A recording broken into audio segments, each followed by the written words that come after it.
మహాత్మా జ్యోతిబా పూలే గారి వర్ధంతి.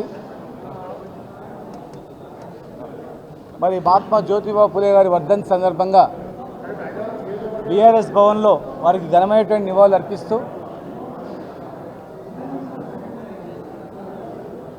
వందల సంవత్సరాల క్రితం పీడిత వర్గాలకు ఒక రిజర్వేషన్ ఉంటేనే ఈ జాతులు బాగుపడతాయి, అట్టడుగు వర్గాల వాళ్ళకు రిజర్వేషన్ కల్పించాలనే నెపంతో ఆ మహానుభావుడు ఆ రోజు ఒక్కడు ఆలోచించి ఈ వర్గాలకు రిజర్వేషన్ ఎట్లా కల్పించాలి, ఈ పీడిత వర్గాలు దోపిడీ నుంచి ఎట్లా అరికట్టాలి ఆలోచన చేసి కేవలం విద్య ఉద్యోగాల్లో రిజర్వేషన్ కల్పించినప్పుడు మాత్రమే వీళ్ళు ఎదుగుతారని చెప్పి మరి ఆనాడు సాహు మహారాజ్ రాజ్యంలో రిజర్వేషన్ ప్రారంభించి మరి ఈరోజు మా ప్రభుత్వంలో అట్టడుగు వర్గాల వాళ్ళకు కూడా మరి చట్టసభలో రిజర్వేషన్ కావాలని చెప్పి తీర్మానం చేసి పార్లమెంట్కి పంపడం జరిగింది.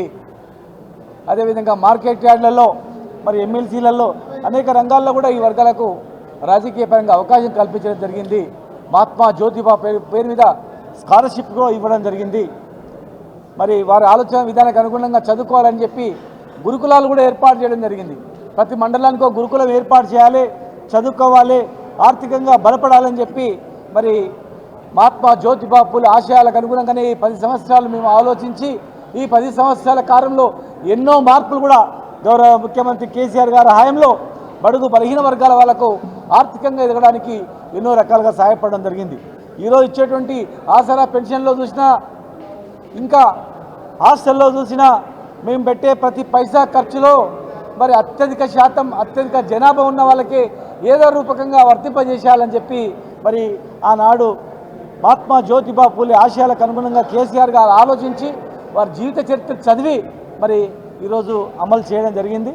మరి ఆ మహానుభావుల ఆశయాలకు అనుగుణంగా చేయాలి. ఈరోజు కొత్తగా ఏర్పడిన ప్రభుత్వం ఈ వర్గాలకు ఇంకా ఎన్నో చేస్తామని చెప్పినందుకు వాళ్ళ అధికారంలో తీసుకొచ్చారు. కానీ ఇప్పటి వరకు కూడా గ్యారంటీలు అమలు కాలేదు. మరి మహాత్మా జ్యోతిబా పూలే హాస్టల్లో కానీ స్కాలర్షిప్స్ కానీ ఏ రకంగా మీరు చూస్తూ ఉన్నారు. కనుక ఎవరైతే పూలే గారిని విస్మరిస్తారో మరి వాళ్లకు పుట్టగతులు ఉండవు. వారిని పుట్టే దండలేసి జయంతి వర్ధంతి ఉత్సవాలు చేయడం కాదు, వాళ్ళ యొక్క ఆశయాలకు అనుగుణంగా పనిచేసినప్పుడు మాత్రమే వారికి ఘనమైన నివాళులు అర్పించవలసిన వాళ్ళు అవుతాం. భవిష్యత్తులో ఇంకా ఎన్నో కార్యక్రమాలు వారి పేరు చేస్తామని చెప్పని మేము మరొకసారి హృదయపూర్వక ధన్యవాదాలు తెలియజేస్తున్నాం.